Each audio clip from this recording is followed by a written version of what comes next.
जय श्री राम, जय बागेश्वर धाम, जय गुरु कृपा। आज हम वाल्मीकि रामायण के सुंदरकांड के 38वें सर्ग को हिंदी में पढ़ेंगे।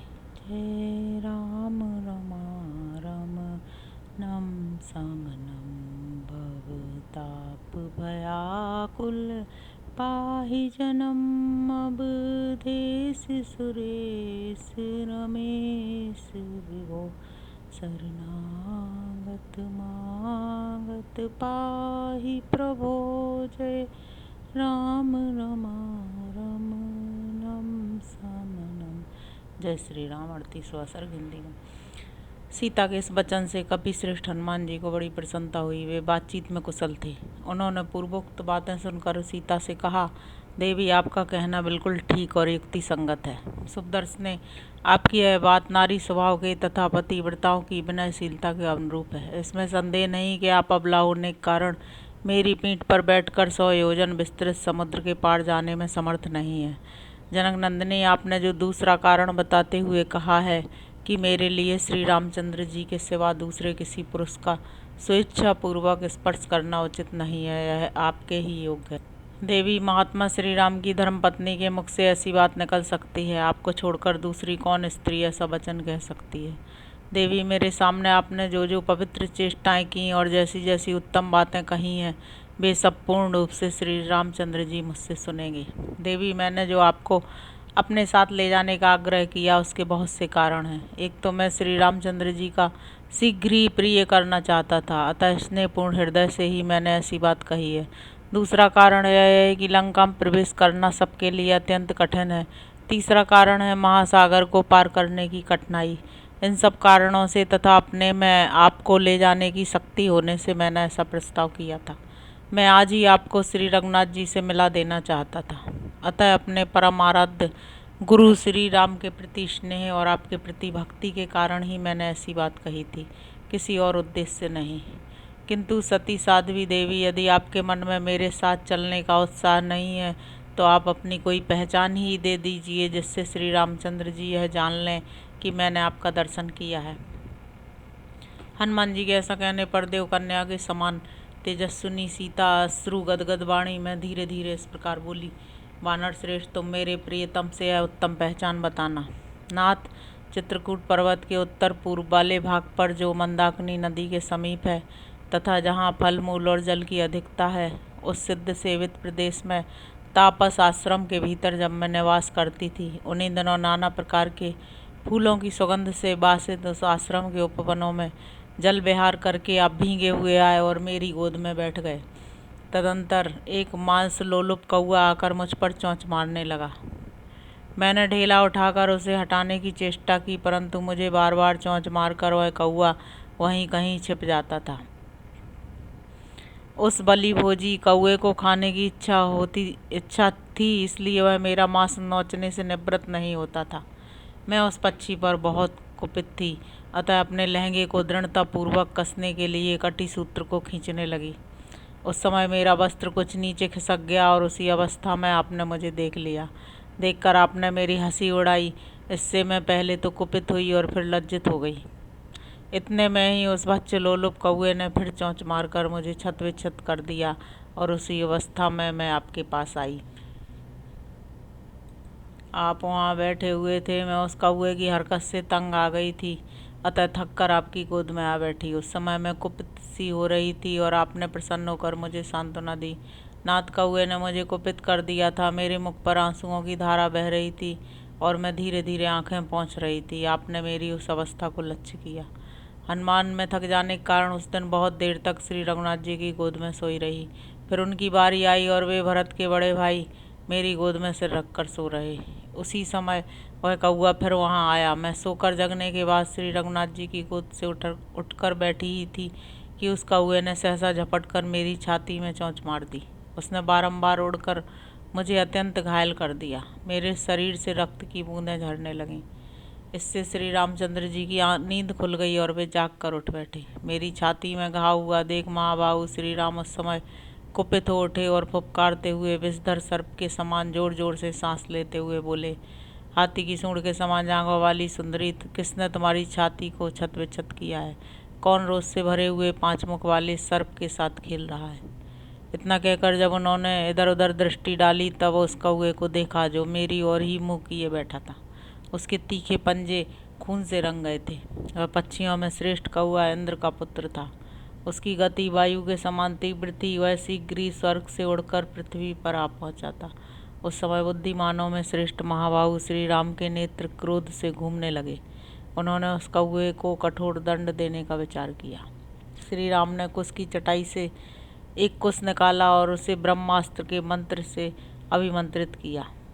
अभिमंत्रित करते ही वह कालाग्नि के समान प्रज्वलित हो उठा। उसका लक्ष्य वह पक्षी ही था। श्री रघुनाथ जी ने वह प्रज्वलित कुश उस कौए की ओर छोड़ा। फिर तो वह आकाश में उसका पीछा करने लगा। वह कौआ कई प्रकार की उड़ानें लगाता अपने प्राण बचाने के लिए संपूर्ण जगत में भागता फिरा, किंतु उस बाण ने कहीं भी उसका पीछा न छोड़ा। उसके पिता इंद्र तथा समस्त श्रेष्ठ महर्षियों ने भी उसका परित्याग कर दिया। तीनों लोकों में घूमकर अंत में वह पुनः भगवान श्री राम की ही शरण में आया। रघुनाथ जी शरणागत वत्सल है। उनकी शरण में आकर जब वह पृथ्वी पर गिर पड़ा तब उन्हें उस पर दया आ गई। अतः वध के योग्य होने पर भी उस कौए को उन्होंने मारा नहीं उबारा। उसकी शक्ति क्षीण हो चुकी थी और उदास होकर सामने गिरा था। इस अवस्था में उसको लक्ष्य करके भगवान बोले, ब्रह्मास्त्र को तो व्यर्थ किया नहीं जा सकता, अतः बताओ इसके द्वारा तुम्हारा कौन सा अंग भंग किया जाए। फिर उसकी सम्मति के अनुसार श्री राम ने उस अस्त्र से उस कौए की दाहिनी आंख नष्ट कर दी। इस प्रकार दायां नेत्र देकर वह अपने प्राण बचा सका।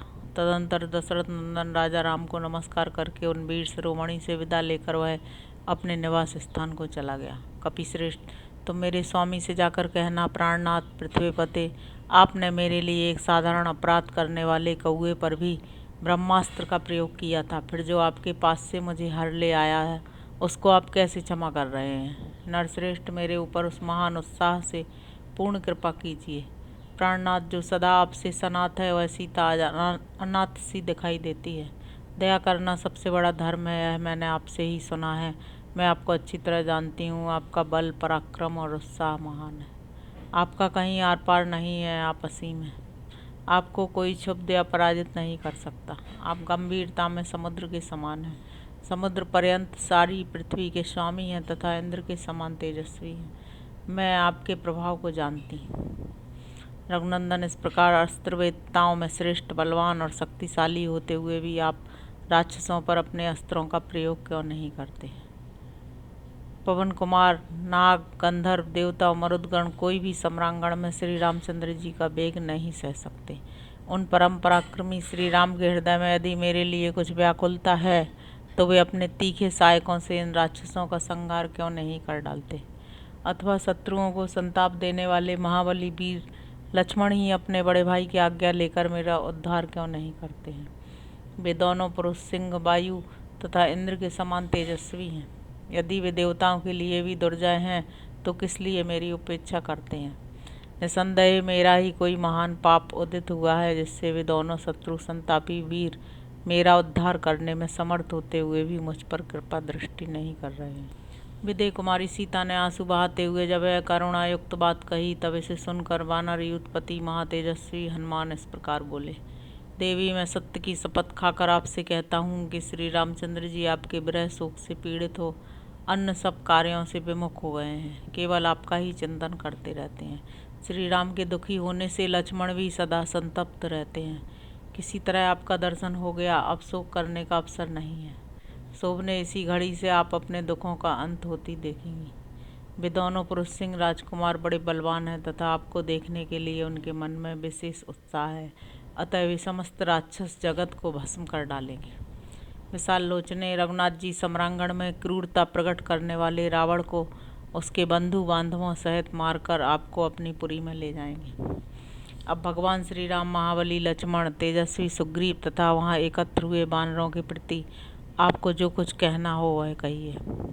हनुमान जी के ऐसा कहने पर देवी सीता ने फिर कहा, कपिश्रेष्ठ मनुष्यनी कौशल्या देवी ने जिन्हें जन्म दिया है तथा जो संपूर्ण जगत के स्वामी हैं, उन श्री रघुनाथ जी को मेरी ओर से मस्तक झुकाकर प्रणाम करना और उनका कुशल समाचार पूछना। तत्पश्चात विशाल भूमंडल में भी जिसका मिलना कठिन है, ऐसे उत्तम ऐश्वर्य का, भांति भांति के हारों, सब प्रकार के रत्नों तथा मनोहर सुंदरी स्त्रियों का भी परित्याग कर पिता माता को सम्मानित एवं राजी करके जो श्री रामचंद्र जी के साथ वन में चले आए, जिनके कारण सुमित्रा देवी उत्तम संतान वाली कही जाती हैं, जिनका चित्त सदा धर्म में लगा रहता है, जो सर्वोत्तम सुख को त्याग कर मन में बड़े भाई श्री राम की रक्षा करते हुए सदा उनके अनुकूल चलते हैं, जिनके कंधे सिंह के समान और भुजाएं बड़ी बड़ी हैं, जो देखने में प्रिय लगते और मन को बस में रखते हैं, जिनका श्री राम के प्रति पिता के समान और मेरे प्रति माता के समान भाव तथा बर्ताव रहता है,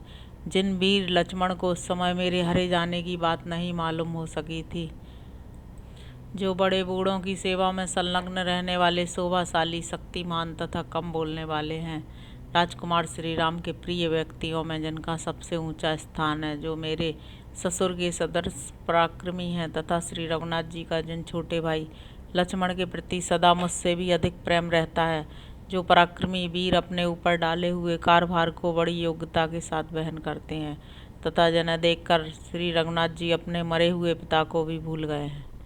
उन लक्ष्मण से भी तुम मेरी ओर से कुशल पूछना और वानर श्रेष्ठ मेरे कथन अनुसार उनसे ऐसी बातें कहना जिन्हें सुनकर नित्य कोमल पवित्र दक्ष तथा श्री राम के प्रिय बंधु लक्ष्मण मेरा दुख दूर करने को तैयार हो जाएं। वानरयुत पते अधिक क्या कहूँ, जिस तरह यह कार्य सिद्ध हो सके वही उपाय तुम्हें करना चाहिए। इस विषय में तुम ही प्रमाण हो, इसका सारा भार तुम्हारे ही ऊपर है। तुम्हारे प्रोत्साहन देने से ही श्री रघुनाथ जी मेरे उद्धार के लिए प्रयत्नशील हो सकते हैं। तुम मेरे स्वामी सूरवीर भगवान श्री राम से बारंबार कहना, दशरथ नंदन मेरे जीवन की अवधि के लिए जो मास नियत हैं उनमें से जितना शेष है उतने ही समय तक मैं जीवन धारण करूंगी। उन अवशिष्ट 2 महीनों के बाद मैं जीवित नहीं रह सकती। यह मैं आपसे सत्य की शपथ खाकर कह रही हूँ। वीर पापाचारी रावण ने मुझे कैद कर रखा है, अतः राक्षसियों द्वारा सठतापूर्वक मुझे बड़ी पीड़ा दी जाती है। जैसे भगवान विष्णु ने इंद्र की लक्ष्मी का पाताल से उद्धार किया था, उसी प्रकार आप यहाँ से मेरा उद्धार करें। ऐसा कहकर सीता ने कपड़े में बंधी हुई सुंदर दिव्य चूड़ामणि को खोलकर निकाला और इसे श्री रामचंद्र जी को दे देना, ऐसा कहकर हनुमान जी के हाथ पर रख दिया। उस परम उत्तम मणि रत्न को लेकर वीर हनुमान जी ने उसे अपनी उंगली में डाल लिया। उनकी बाह अत्यंत सूक्ष्म होने पर भी उसके छेद में ना आ सकी। वह मणि रत्न लेकर कपिवर हनुमान ने सीता को प्रणाम किया और उनकी प्रतीक्षा करके वे विनीत भाव से उनके पास खड़े हो गए। सीता जी का दर्शन होने से उन्हें महान हर्ष प्राप्त हुआ था। वे मन ही मन भगवान श्री राम और शुभ लक्षण संपन्न लक्ष्मण के पास पहुंच गए थे। उन दोनों का चिंतन करने लगे थे। राजा जनक की पुत्री सीता ने अपने विशेष प्रभाव से जिसे छिपाकर धारण कर रखा था, उस बहुमूल्य मणि रत्न को लेकर हनुमान जी मन ही मन उस पुरुष के समान सुखी एवं प्रसन्न हुए, जो किसी श्रेष्ठ पर्वत के ऊपरी भाग से उठी हुई प्रबल वायु के वेग से कंपित होकर पुनः उसके प्रभाव से मुक्त हो गया हो। तदंतर उन्होंने वहां से लौट जाने की तैयारी की। इस प्रकार श्री वाल्मीकि निर्मित आर्ष रामायण आदि काव्य के सुंदरकांड में 38वां सर्ग पूरा हुआ। जय श्री राम, जय भाग्य सर्वधाम, जय गुरु कृपा।